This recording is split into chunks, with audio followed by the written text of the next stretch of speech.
Bienvenue sur ma chaîne. Aujourd'hui, on parle de nutrition. Si vous êtes nouveau, mon nom est Lina Maria et je suis une coach transformationnelle et de fitness. Ici, on parle de motivation, de bien-être et tout ce qui a trait à la remise en forme. Donc si c'est quelque chose qui vous intéresse, n'oubliez surtout pas de vous abonner pour ne pas manquer les prochaines vidéos. Suite à plusieurs d'entre vous qui m'ont demandé des idées de recettes ou des repas un peu plus santé, j'ai décidé de faire une deuxième vidéo pour vous montrer ce que je mange dans une journée. Pour mettre les choses au clair tout de suite, je veux vous mentionner que je ne traque pas mes calories et je ne calcule pas mes macros également. Donc je mange d'une façon intuitive. Alors, si dans votre cas vous êtes dans un processus de remise en forme, de perte de poids ou même de prise de masse, je vous conseille fortement avant tout de savoir quel est votre besoin calorique pour atteindre vos buts. La chose la plus importante pour moi est de vous faire comprendre que chaque corps est différent. Donc, vous ne pouvez pas nécessairement copier exactement ce que je mange ou ce qu'une autre personne autour de vous mange, puisque tout va dépendre de vos buts. Donc, je conseille fortement de trouver les quantités et les besoins caloriques que vous avez besoin et ensuite, vous pourrez utiliser ces recettes et les mettre en accordance avec vos buts. Je peux vous garantir que les recettes qui s'en viennent sont délicieuses, faciles à effectuer et vraiment simples. Donc, si vous essayez une des recettes ou toutes les recettes, laissez-moi le savoir dans les commentaires et n'oubliez surtout pas de laisser un thumbs up pour supporter ma chaîne. Donc, sans plus tarder, passons à la vidéo. Mon premier repas, ça va être un smoothie. Puis normalement ce que je fais c'est que je vais pas mal utiliser ce que j'ai dans mon frigo. Là en ce moment malheureusement j'ai pas de protéines végétales, ce que je ferais normalement dans mes smoothies ou mes bols de smoothie. Donc je vais m'assurer de quand même avoir un petit peu de protéines, sinon je vais compenser dans le reste de la journée. Pour ça je vais rajouter des graines de chanvre, des graines de chia qui vont avoir de la protéine, puis du yogourt pour des bons gras. Yogourt coconut. Celui-là, il n'y a pas vraiment de protéines, c'est 4 grammes par 3 quarts de cup. C'est pas l'option si vous cherchez à acheter plus de protéines. Je vais utiliser du lait d'amande et une banane congelée. Donc, let's do this!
qui est du deuxième repas, je vais faire des fajitas aux pois chiches.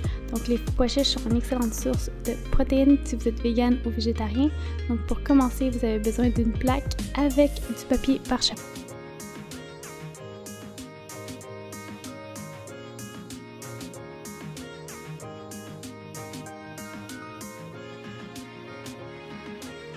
Pour cette recette, vous avez besoin d'un oignon rouge moyen ou la moitié d'un grand oignon comme dans mon cas ici.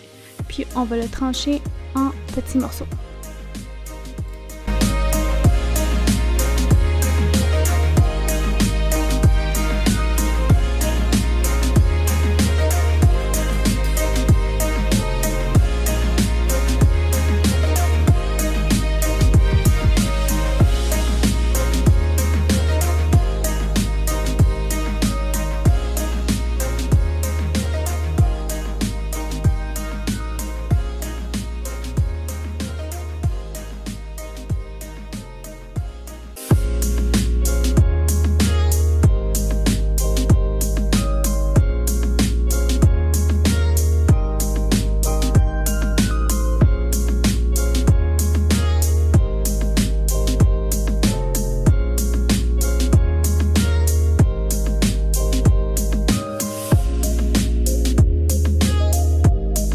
Par la suite, il faut un poivron rouge et encore une fois le trancher en lanières.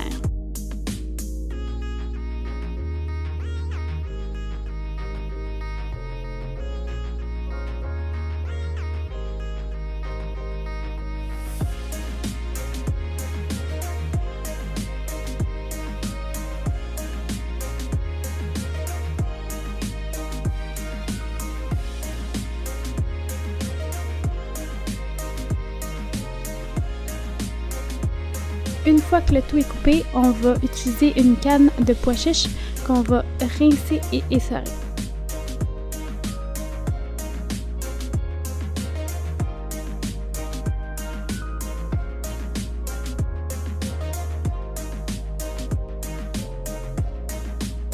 On ajoute alors le tout dans la plaque et on va passer aux épices.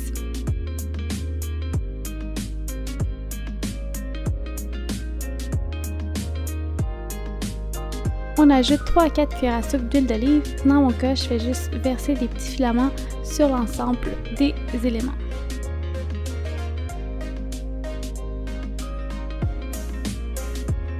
On continue ensuite avec une cuillère à soupe de chili en poudre. Si vous êtes très sensible au piquant, vous pouvez toujours en rajouter un petit peu moins. Puis par la suite, on ajoute une cuillère à thé de poudre d'ail. Et enfin, une demi-cuillère à thé de cumin.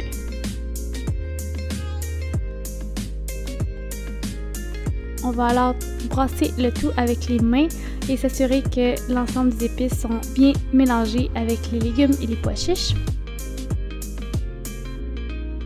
Pour ensuite bien l'étaler sur la plaque pour faire une mince couche. On met le tout au four pour un total de 10 minutes. À 450 degrés Fahrenheit. Une fois les 10 minutes passées, on va brasser le tout.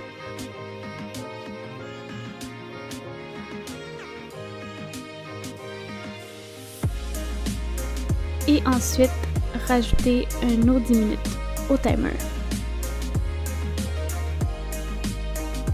Vous pouvez donc préparer les garnitures au choix. Puis une fois qu'il reste 1 minute au timer, je commence à préparer les tortillas.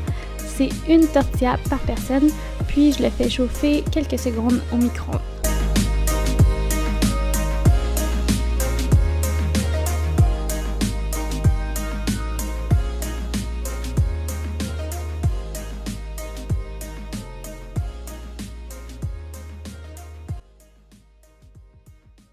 Finalement, on sort la plaque du four et on commence à assembler le tout. Donc ici, j'utilise 2 cuillères à soupe de salsa par tortilla.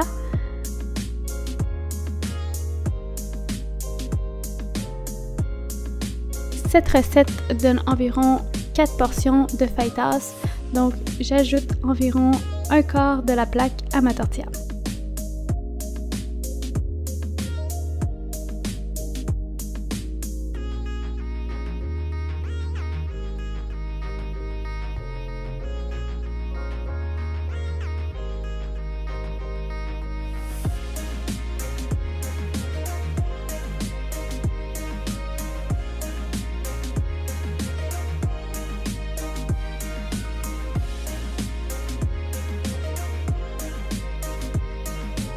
Puis pour ce qui est des garnitures, dans mon cas, j'ai utilisé environ un quart d'avocat.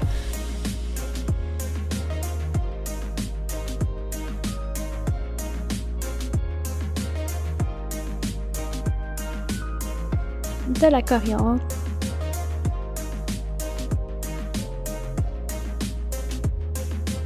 Et finalement du jus de lime. Donc c'est ce qui complète mon deuxième repas et je peux vous assurer que cette recette est vraiment délicieuse. On passe ensuite à mon dernier repas de la journée qui va être un bol asiatique avec du tofu croustillant. Pour commencer, j'utilise environ un demi brocoli pour lequel je vais seulement utiliser le petit fleuron.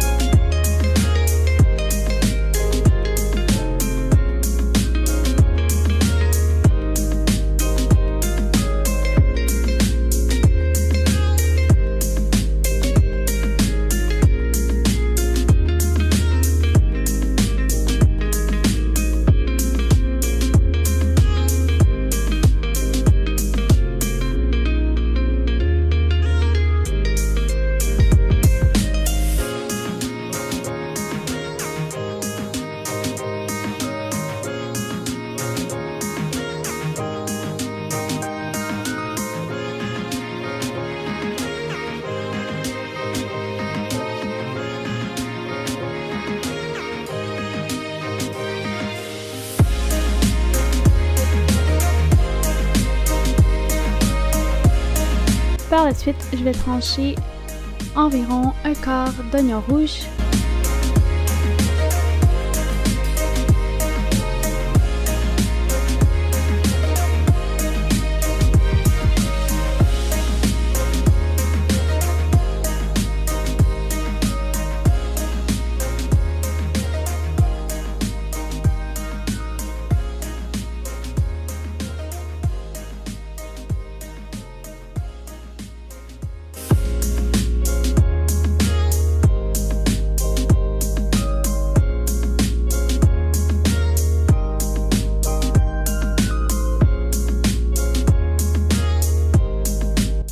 Puis la moitié de poivron rouge que je vais couper en petits morceaux.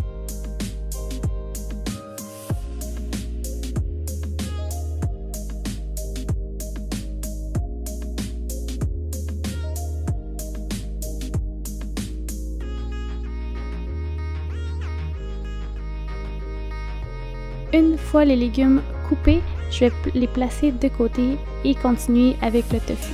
Donc j'utilise un bloc de tofu extra ferme que je vais couper en 12 morceaux égaux. Donc je vais couper la moitié et ensuite une autre moitié et chaque quart, je vais les couper en 3 morceaux égaux.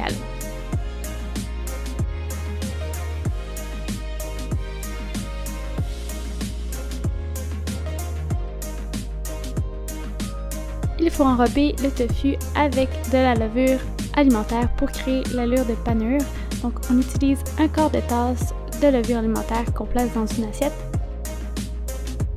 Et on va tremper chaque morceau de tofu. Donc on prépare une deuxième plaque avec du tofu parchemin.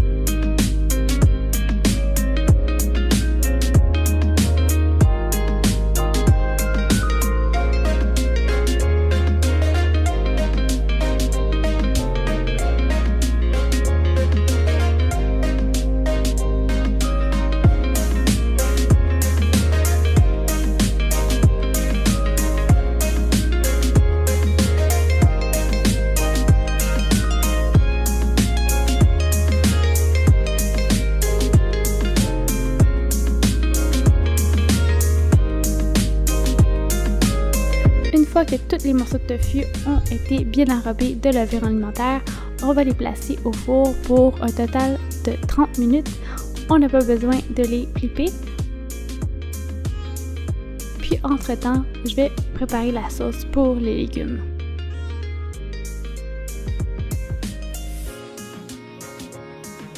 On va utiliser 2 cuillères à soupe de sauce soya. Je vous conseille de prendre celle qui a moins de sodium, c'est sûr et certain.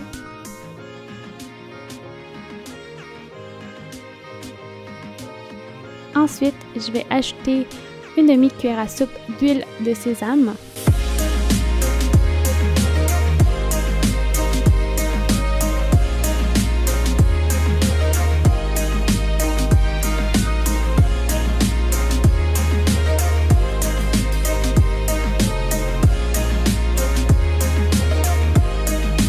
Une demi-cuillère à thé de sauce piquante.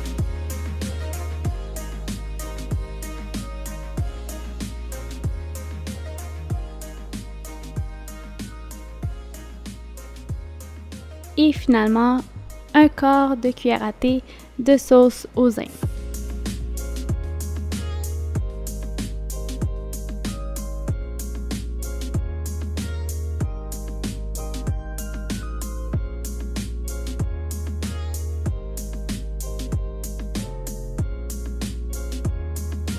Puis on va verser le tout sur les légumes.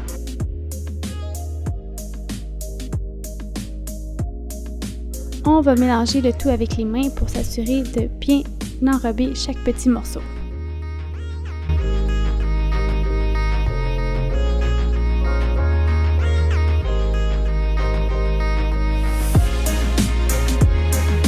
Puis on place les légumes avec le tofu pour environ une dizaine à quinzaine de minutes en brassant à mi-cuisson. Une fois le temps écoulé, on va sortir les légumes du four et laisser le tofu terminer le temps de cuisson. Entre-temps, je vais préparer des pâtes chow mein et que j'achète comme ça à l'épicerie. Puis ça vient en petits carrés. J'utilise 3 petits carrés de pâtes pour 2 personnes, donc ce qui donne environ 1,5 par portion.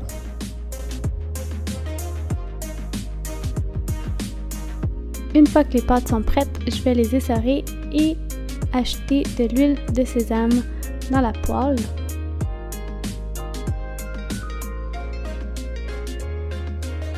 Puis ajouter les pâtes. On va brasser le tout comme il faut. Puis je vais ajouter un petit peu de sauce soya, environ une cuillère à thé, en bien brassant le tout.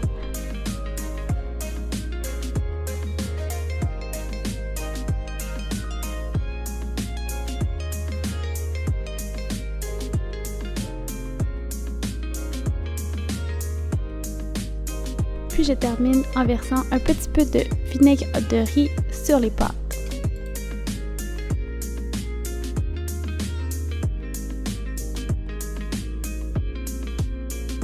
Le temps devrait être écoulé pour le tofu, donc on va sortir le tout du four et commencer à assembler chaque plat.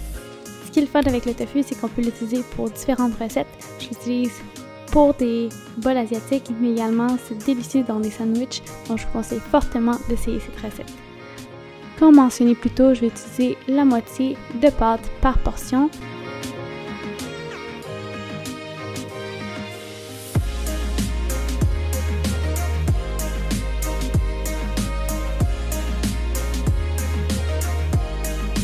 Ensuite, la moitié des légumes pour chaque bol et ajouter du tofu pour la quantité désirée.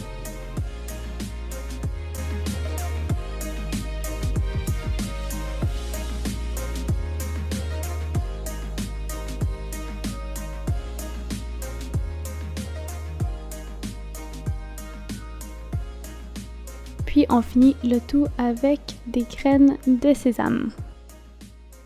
C'est alors ce qui conclut mon repas final. C'est ce qui conclut ma journée de nutrition. Définitivement, il y a des journées que je vais peut-être manger moins et des journées que je vais peut-être manger plus. Tout ce qui est important pour moi, c'est la modération et non de la restriction et de suivre ce que mon corps a besoin. Pour être honnête, j'ai été assidue avec ma nutrition dans le passé, dans le sens où je traquais mes macros, je suivais mes calories, ce qui m'a permis de connaître vraiment bien ce que j'avais besoin pour être à mon meilleur. Ce que je veux dire par là, c'est non seulement au niveau des résultats physiques, mais également de mon bien-être général à l'intérieur de moi-même, ma clarté mentale et mon niveau d'énergie. Je l'ai déjà mentionné dans plusieurs vidéos auparavant, la chose à savoir avec la nutrition, c'est que c'est un peu de l'essai et de l'erreur. Il n'y a aucune formule qui existe qui est en mesure de faire du copier-coller sur l'ensemble des gens. vous devez trouver ce qui fonctionne le mieux pour vous et la seule manière de le faire, c'est d'expérimenter non seulement avec vos ratios de macronutriments, mais également avec le type d'aliments que vous mangez. Donc, je vous conseille fortement de vous amuser dans la cuisine et de tester pour trouver qu'est-ce qui fonctionne le mieux pour vous. Bref, j'espère que vous avez apprécié les recettes, mais également ce type de vidéo. Laissez-moi savoir dans les commentaires quelles recettes vous avez préparées à la maison. Et avant de quitter, n'oubliez surtout pas de vous abonner pour ne pas manquer les prochaines vidéos. Si vous voulez voir plus de vidéos par rapport à la nutrition et de recettes, n'oubliez pas de laisser un thumbs up sur cette vidéo pour me le faire savoir. Donc sur ce, à la prochaine!